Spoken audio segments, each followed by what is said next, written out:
So I was speedrunning Minecraft, as you do, and I had made it to the Nether in pretty good time. Of course, my luck quickly faded as I began my search for the fortress.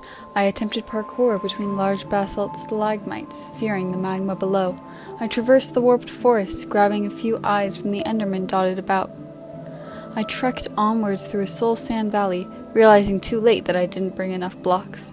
I was met with nostalgia as I moved through what's now called the Nether Wastes, struck with a longing for an earlier time. I sprinted through a crimson forest, piglins and hoglins bleeding into a pinkish blur among the red streaking by. And finally I emerged on the other side of the forest to look over a massive lava lake, with the dark contrasting reds of the fortress combating the luminescence of the lava. Wow, the new Nether is actually really pretty. Also, fun fact, if you visit all the Nether biomes you get an achievement called Hot Tourist Destination. This long journey made me want to end it all via bed, but it did get me thinking. I had been traveling in a very hot and dangerous place for an extended period of time, yet I hadn't been experiencing any medical repercussions. Now, of course, Minecraft isn't the most realistic game, and talking about the medical consequences of a dimension that doesn't exist is, in many ways, going to be iffy. But it's possible, so we're doing it. My name is LeonaCatGamer, and today we are going to be picking apart the details of the Nether to see if you can survive it in real life. This video is about if you could survive, and if I know anything about the people who watch Minecraft, then you're probably watching this in bed because you are too lazy for even a couch, meaning you don't know the first thing about fighting, nor do you walk around with armor and weapons, nor are you 2 meters tall, nor do you instantly heal after eating some good old cow meat. So all of that will be taken into consideration when making conclusions in the future. Let's start with the mobs. There are 10 hostile mobs that will spawn in both Java and Bedrock Edition Nethers.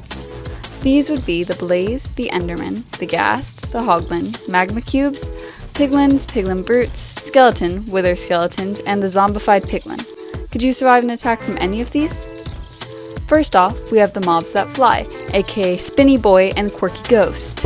Now, blazes like to attack from above and far away, which means that you have pretty much no way to hit them since on average they are consistently out of your reach, 0.5 to 3.5 meters above you, and they start attacking from 45 blocks away. They are hitting you from above, meaning most of their attacks are aimed at your head, so there's no way you're winning against the Spinny Boy. Ghasts also like to be far, but you have the option to hit fireballs back at them, and if you don't get blown up in the process, then you will probably survive. While this may kill the Ghast, it will have serious repercussions for you. Your hand will be covered in burns, and the Nether doesn't exactly have doctors. Burn wounds get infected easily, so your hand will probably get infected and then you may get sepsis, which can occur as a result of your body trying to fight off the infection. 1 out of every 3 people who get sepsis die, so you have a pretty good chance of survival when it comes to Ghasts. Now for the tall boys. Endermen are easy to fight because you can either avoid them altogether or find something to hide under while attacking one. Plus, you can just look at them and then they freeze like JD's brain from Heather's until you've moved to an optimal position for Enderman slaughter. They spawn in a biome with trees, so there's guaranteed safety there. However, when it comes to Wither Skeletons, aka the other tall boys, your chances of winning are almost impossible. Since this is the real world, there's gravity and you can't just place blocks above your head to survive. And where they naturally spawn, there's no low ceiling, so you can't fight one without taking damage. The wither effect will quickly weaken you, and since you don't have weapons, there's not much you can do against a sword. Your fists will literally deteriorate as you try to punch them. You're dead. Normal skeleton battles really depend on the environment. If you can hide behind things to help you dodge arrows, then you can probably trick it into shooting at you and then hide behind a pillar of some sort. And while it stews in unimaginable embarrassment from its bad aim, or while it's reloading its weapon, then you can approach it and rip it to pieces. It's a skeleton after all. There's nothing holding it together. Next, we have the Square Slinky. They are on average twice as fast as most mobs, which is alarming at first. However, they are quite stupid. They have no pathfinding ability, so if you hide behind a wall or a pillar or anything, they won't know how to get around it. Kind of like a sim with a book on the floor. They just keep trying to walk through it until they eventually give up on life. The same logic that we used earlier can be applied to Technoblade 1, 2, and 3, or the Piglins. You're not surviving against them because they have swords, and you have no sword. Piglin Brutes technically have axes, and occasionally there's some crossbows involved, but the same logic still applies. Although the zombified ones won't attack you at first, if you provoke them then you are certainly doomed. Now, hoglins are based off of warthogs, which are known to be fast and deadly. Their tusks and dense lower jawbone are a dangerous combination, and seeing one sprint at you at Mach 2 is enough to convince anybody that you are not surviving that fight. Not to mention that in Minecraft they launch you to the heavens, even though you are sort of in hell. Ironically, this crazy beast is tamed with a little mushroom. If you don't have a mushroom, you are screwed though. So out of the 10 mobs, you can survive 5 of them. So just based on mobs alone, you could technically survive the Nether. But what about the resources and the environment? You are in the fiery pits of hell, and the weather forecast is either ash or absolute heat. Plus, the average person can't go 2 weeks without a soggy McDonald's burger, and only 3 days without water. In the Nether, you have 2 main food options: piglins, which we already established cannot be killed, or mushroom stew. For a while, you would be just okay with mushrooms, but you would eventually experience a deficiency in both vitamin C and many different fats.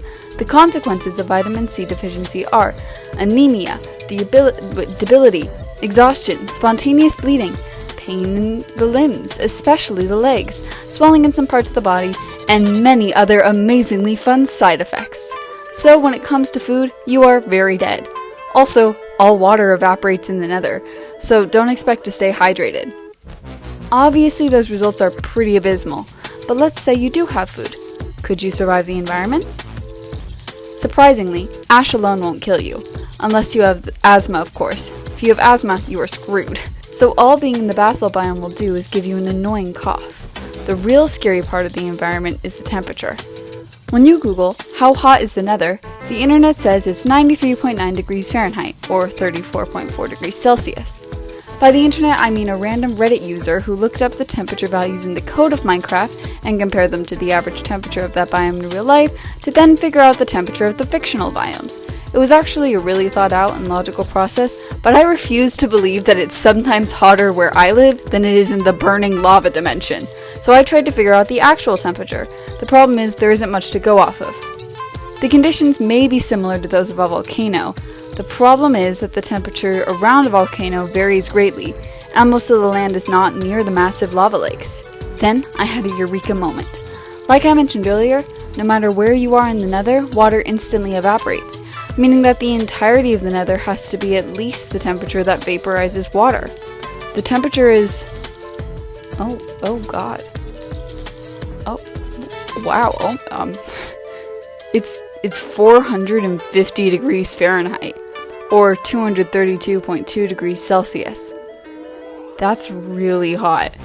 To put that into perspective, the hottest temperature ever recorded on planet Earth was 134.1 degrees Fahrenheit, or 56.7 degrees Celsius. A human will die after 10 minutes in temperatures of 140 degrees Fahrenheit, or 60 degrees Celsius. Your blood literally starts boiling at less than half of the temperature of the Nether. Forget everything about fighting mobs and eating and breathing. Your blood would probably be vaporized before you could do anything. There is no way you could survive the Nether. Man, Steve is an absolute beast. He dominates that thing. He is, as the youngins of this generation say, an absolute mad lad. By the way, this number was found by some guy online named David White, which is the most fake American sounding name I've ever heard, but I linked his whole thing in the description, so if you want to read that, you can. Perhaps subscribe, follow my stuff, and have a nice day. Thank you.